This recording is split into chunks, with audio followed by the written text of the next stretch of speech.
तो बाढ़, पानी, बरसात ने छोटे शहरों से लेकर बड़े शहरों को पानी पानी कर दिया है। हाल बेहाल है। राजधानी दिल्ली की भी बात करेंगे तो आईटीओ की एक तस्वीर आपको दिखाएंगे जहां फ्लाईओवर के पास रोड धंस गई, ट्रैफिक ठप पड़ गया।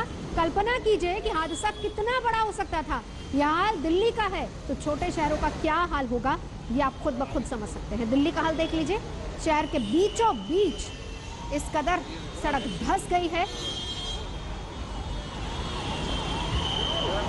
आईआईटी के नजदीक सड़क पर काफी चौड़ा और गहरा गड्ढा हो गया है। सड़क धंस गई है और ये अपने आप में हैरानी की बात है क्योंकि दिल्ली में बारिश के दिनों में ऐसी तस्वीर आम हो गई है। यहाँ पर जो सामने तस्वीर नजर आ रही है इसमें ये देखने के लिए मिल रहा है कि यहाँ से एक पाइपलाइन जा रही है, सीवर की ये पाइपलाइन है और जो पानी बहता हुआ आप देख रहे हैं इसे एक बड़ी वजह माना जा सकता है मिट्टी के कटाव का। और मिट्टी का कटाव होता रहा बार बार यहाँ पे और उसके बाद सड़क यहाँ पर धंस गई। करीब यहाँ पर 15 फीट से ज्यादा गहराई है और 20 मीटर चौड़ा ये गड्ढा है। इसके अलावा यहाँ पर जेसीबी को बुलाया गया है और हम आपको ये भी बता दें कि किस तरीके से यहाँ पर रूट को डाइवर्ट किया गया है।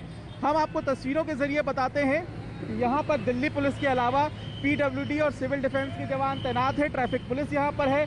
जो रास्ता एम्स की तरफ से आ रहा है उसे रोक रोक कर आगे जाने दिया जा रहा है और दूसरी तरफ यहाँ पर जो अधचीनी से रास्ता आ रहा है यानी कि आईआईटी की तरफ से जो रास्ता आ रहा है जहाँ पर आप बैरिकेड लगा हुआ देख रहे हैं, यहाँ पर करीब 100 मीटर की दूरी पर ही इस पूरे रास्ते को बंद कर दिया गया है। किसी को भी इस धंसी हुई सड़क के नजदीक आने की अनुमति नहीं है। तो ऐसी स्थिति में यहाँ पर न सिर्फ ट्रैफिक मैनेजमेंट किया जा रहा है बल्कि लोगों से भी ये कहा जा रहा है कि वो इसके नजदीक ना आए। तस्वीर यहाँ पर आप देखें तो किस तरीके से जेसीबी अभी भी जद्दोजहद में जुटी हुई है। और अब पंजाब के सियासी संकट पर बड़ी खबर आपको दिखाते हैं। आखिरकार कैप्टन अमरिंदर सिंह के दिल की बात जुबान पर आ ही गई। आज तक से एक्सक्लूसिव बातचीत में कैप्टन अमरिंदर सिंह ने सिद्धू से लेकर पार्टी तक पर बयान दिया और सीधे लफ्जों में कह दिया कि सबको साथ मिलकर चलना होगा। मेरे सहयोगी सत्येंद्र चौहान ने उनसे बात की। पंजाब के मुख्यमंत्री कैप्टन अमरिंदर सिंह इस समय हम मौजूद हैं और आज जो है शहीद ऊधम सिंह की प्रतिमा का अनावरण कर आए हैं और बहुत सारे लोगों से मिले हैं। कैप्टन साहब, पंजाब में कहीं ना कहीं ऐसा लग रहा है कंफ्यूजन का माहौल है और लोग ये पूछ रहे हैं कि दरअसल पंजाब में कैप्टन कौन है, क्योंकि जब से नवजोत सिंह सिद्धू आए हैं कहीं ना कहीं लोगों को लग रहा है कि पावर सेंटर दो बन रहे हैं। I think there is some confusion in this. इससे पहले 4 साल रहे सुनील जाखड़ जी और उनका और मेरा कोई डिफरेंस नहीं था। Everyone new he was the party president थे और मैं चीफ मिनिस्टर था। अब क्यों ये बात क्यों आने लग गई? आनी नहीं चाहिए ये बात। We are all working as one team. Sir, ये मैं आप बिल्कुल आपने सही बात कही और आप खुद मेरे ख्याल से 3 से 4 बार आप कांग्रेस के प्रेसिडेंट रहे पंजाब के। 3 बार आप प्रेसिडेंट रहे हैं, लेकिन ऐसे तस्वीरें कभी नहीं देखी कि एक कांग्रेस पार्टी का अध्यक्ष विधायकों की परेड करा रहा है, बस में ले जा रहा है और जो इनविटेशन दिया जाता है उस पर 58 विधायकों की साइन की जाती है। इसका क्या मतलब निकलता है? मैसेज क्या है? देखिए, मैं आपको बताऊं, पहले जब मैं बना तब अकाली गवर्नमेंट या कोई ऑपोजिशन की गवर्नमेंट थी। मैं तो ऑपोजिशन में रहा हूँ president 3 bar. So that is nothing के ऐसी कोई बात हमारी गवर्नमेंट के साथ होनी चाहिए थी क्योंकि दे वर ऑपोजिशन। पर अब तो हम दोनों एक ही पार्टी के हैं, गवर्नमेंट भी उनकी और पार्टी उनकी। We have to work together. यही तरीका है और कोई तरीका नहीं आगे के इलेक्शन में। कैप्टन साहब, आपकी पंजाब में बहुत ज्यादा रिस्पेक्ट है क्योंकि मैं खुद पिछले 20 साल से लगातार पंजाब कर रहा हूं। अगर आप मुख्यमंत्री ना रहें तब भी आपकी रिस्पेक्ट किसी भी एंगल से कम नहीं होती, लेकिन आपकी पार्टी के अध्यक्ष आपके साथ बैठते हैं और जब आप स्पीच देते हैं आप उनका 4 बार नाम लेते हैं, वो 10 बार सिर्फ अपना नाम लेते हैं और आपके बारे में चर्चा नहीं करते। आपके साथ बैठे लोगों के पैर छूते हैं, आपको इग्नोर करते हैं। आप ये सारी बातें जरूरत है पूछने की? क्या जरूरत है? अच्छा सर, अब ये बताइए सर, अब आगे रोड मैप क्या रहेगा पंजाब पॉलिटिक्स में? किस तरीके से आप आगे बढ़ेंगे? नहीं, we will all work together. देखिए, today position is good and we have to consolidate this position. लड़ाई के पहले भी 4-5 कितने महीने रह गए? 6-7 महीने रह गए। तो I think by December will be under in the code of conduct will be applicable. तो अब से हम शुरू करेंगे। पार्टी अपना काम करेगी, हम अपना काम करेंगे। हमारा काम और कुछ है। We have to see what the people want. उनको उनकी जो डेवलपमेंट के प्रॉब्लम्स हैं वगैरह उसको हम डील कर रहे हैं। All our government is doing this and उनका काम होएगा to push the party forward in the political field.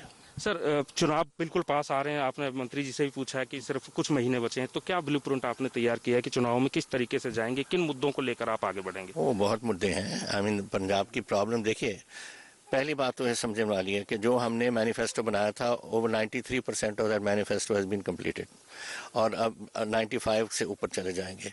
जो 5% रहते हैं वो इसलिए रहते हैं क्योंकि उस टाइम जब हमने मैनिफेस्टो बनाई थी जीएसटी नहीं थी, अब जीएसटी आ गई। पहले तो वैट था और और सेल्स टैक्स वगैरह था, वहाँ डिले हमारी कुछ उसमें हो जाएगी। Otherwise this is a record for any state in the country that we do 95% of the manifesto. हमारे से पहले चंद्र बाबू नायडू ने 83% किया था in आंध्र प्रदेश। उसके बाद भी आप Punjab business, so we are doing everything and this ये जो मैनिफेस्टो के अलावा जो हैं चीज़ें, वो हमने कई ऐसी बातें हमने इसमें ऐड की हैं जो मैनिफेस्टो में नहीं थी। So basically in terms of job what we have done and जो डेवलपमेंट हमने किया है, बहुत आगे निकल गए हैं। एक 18 पॉइंट्स की भी बात हो रही है, आपके पास भी आई है पॉइंट प्रोग्राम। तो You know, I think there is some confusion. 18-point program जो मेरे खरगे कमेटी ने दी थी, उसके बाद मेरी मिस्टर खरगे और कांग्रेस प्रेसिडेंट के साथ मुलाकात हुई। मैंने वो 18 पॉइंट्स का जो हमने प्रोग्रेस किया, जहाँ ख़त्म भी, कई पॉइंट्स तो ख़त्म भी हो गए, हमने कर भी दिए, वो नहीं मालूम था उनको। सो वो बातें तो ख़त्म हो गई। अब जो 2-4 बातें रह गई वो हम कर देंगे। तो पंजाब के मुख्यमंत्री कैप्टन अमरिंदर सिंह कह रहे हैं कि पंजाब में ज्यादातर वादे उन्होंने पूरे कर दिए हैं और जो वादे रहे हैं उन पर फिलहाल काम चल रहा है, उनको भी पूरा कर लिया जाएगा। रही बात नवजोत सिंह सिद्धू की, तो एक टीम के रूप में मिलकर काम करेंगे। कैमरामैन गुंजीत कुमार के साथ सतेंद्र चौहान, सुनाम, आज तक। आगे बढ़ेंगे। दिल्ली पुलिस की स्पेशल सेल को एक बड़ी कामयाबी हाथ लगी है। 7 लाख का इनामी कुख्यात बदमाश काला जठेडी, जिसको दिल्ली पुलिस ने दबोच लिया है। जठेडी के साथ दिल्ली पुलिस ने राजस्थान की कुख्यात लेडी डॉन अनुराधा को भी गिरफ्तार किया है। अनुराधा आनंदपाल सिंह की सहयोगी रही है और पिछले 9 महीनों से जठेडी और अनुराधा साथ रह रहे थे, लिव इन रिलेशनशिप में। खास बात यह है कि अनुराधा के इशारे पर काला जठेडी राजस्थान में जबरन उगाही और कत्ल जैसे संगीन वारदातों को अंजाम देता था। जठेडी अनुराधा के साथ उत्तराखंड में छिपा हुआ था। उसकी गिरफ्तारी के साथ दिल्ली पुलिस को कई और बड़ी लीड भी मिली हैं और यह जानकारी हाथ लगी है कि दिल्ली, हरियाणा और पंजाब के 6 गैंगस्टर्स ने हाथ मिला लिया है और इन बदमाशों के गैंग में 700 शूटर्स हैं। इनमें राजस्थान का कुख्यात बदमाश लॉरेंस बिश्नोई भी है, जिसने बॉलीवुड अभिनेता सलमान खान को मारने की कई बार प्लानिंग की थी और मुंबई शूटर भेजे थे। ओलंपिक पदक विजेता सुशील पहलवान भी इस सिंडिकेट से जुड़ा था। सुशील का काम गैंग मेंबर काला जठेडी को टारगेट दिलवाना, शेल्टर दिलवाना, समझौता करवाना, डिस्प्यूट प्रॉपर्टी के में साथ देना था।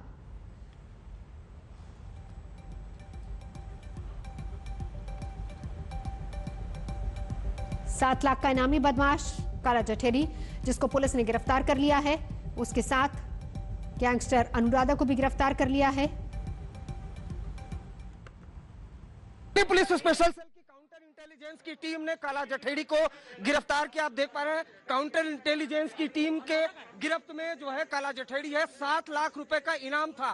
सागर धनखड़ की हत्या के बाद सुशील से काला जठेडी के गठजोड़ का खुलासा होता रहा था और फिलहाल आप देख पा रहे हैं बड़ी कामयाबी है दिल्ली पुलिस स्पेशल सेल की काउंटर इंटेलिजेंस के हाथ, क्योंकि लगातार हरियाणा पुलिस की कस्टडी से फरार होने के बाद जो काला जठेडी है वो लगातार दिल्ली पुलिस स्पेशल सेल की टीम को चकमा दे रहा था और बड़ा गैंग है।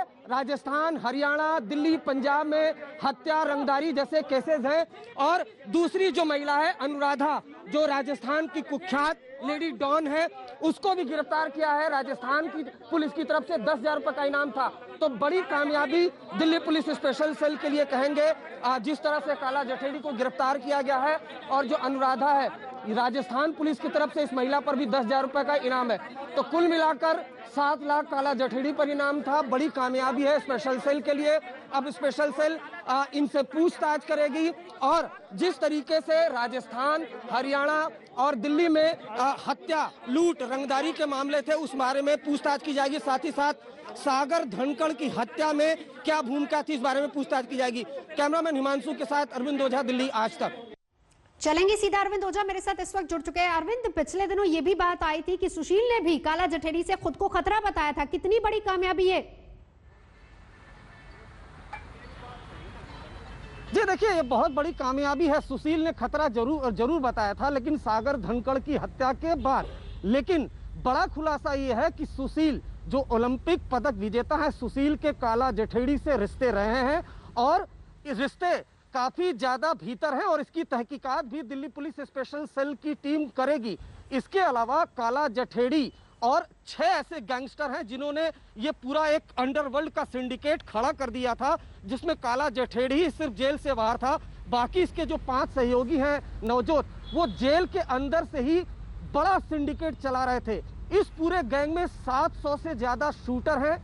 इटालियन और मैक्सिकन ड्रग्स माफियाओं से इनके लिंक है।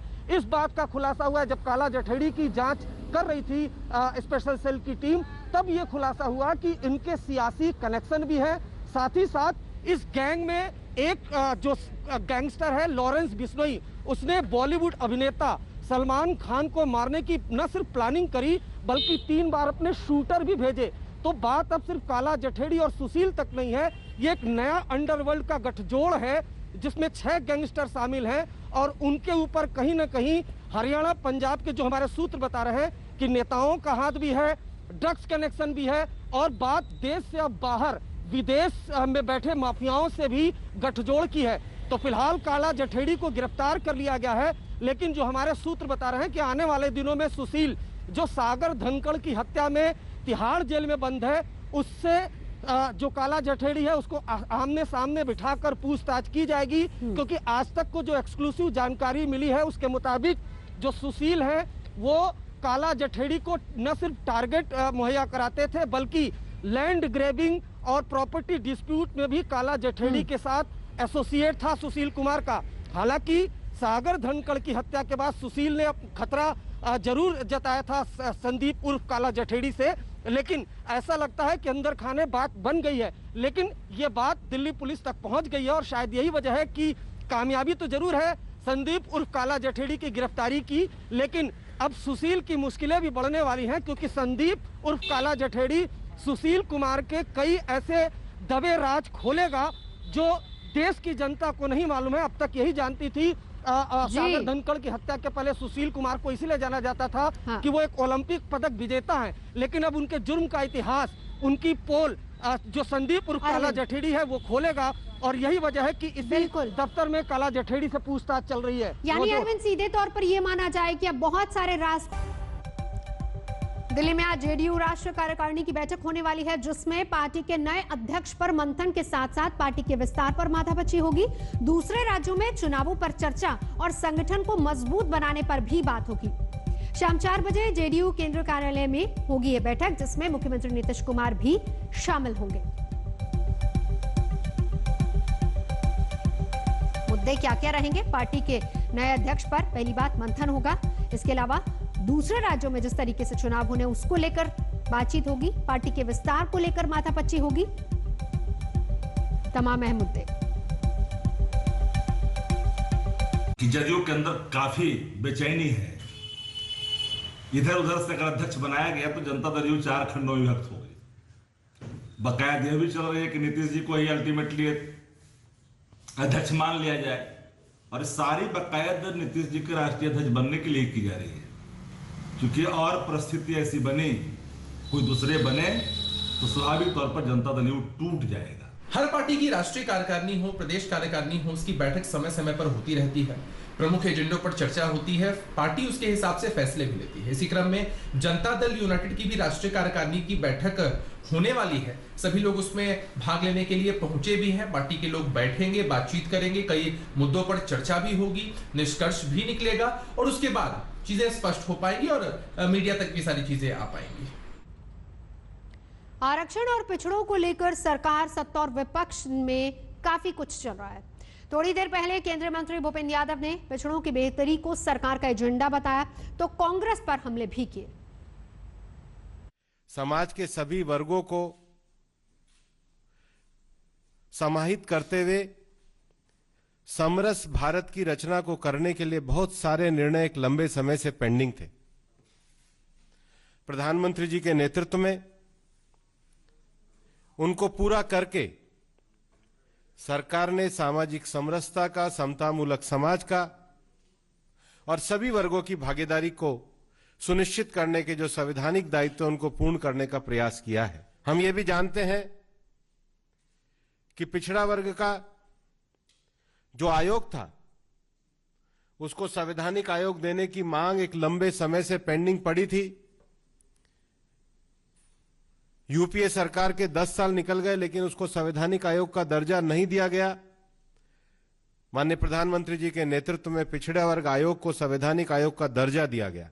आज भले ही कांग्रेस कुछ भी कहे, लेकिन कांग्रेस का इतिहास इस बात को दर्शाता है कि कांग्रेस ने 1950 से लेकर 1977 तक, जब वो 74 तक वो पूरे देश के शासन में रहे और उसके बाद भी पिछड़ा वर्ग आयोग को, चाहे काका कालेलकर की रिपोर्ट हो चाहे मंडल आयोग की रिपोर्ट हो, उसको लागू नहीं किया। कांग्रेस ने कभी भी आर्थिक रूप से सामान्य समाज वर्ग के जो लोग हैं उनको समाज की मुख्यधारा में आगे बढ़ाने के लिए उनके लिए भी किसी प्रकार की नीति को लागू नहीं किया गया।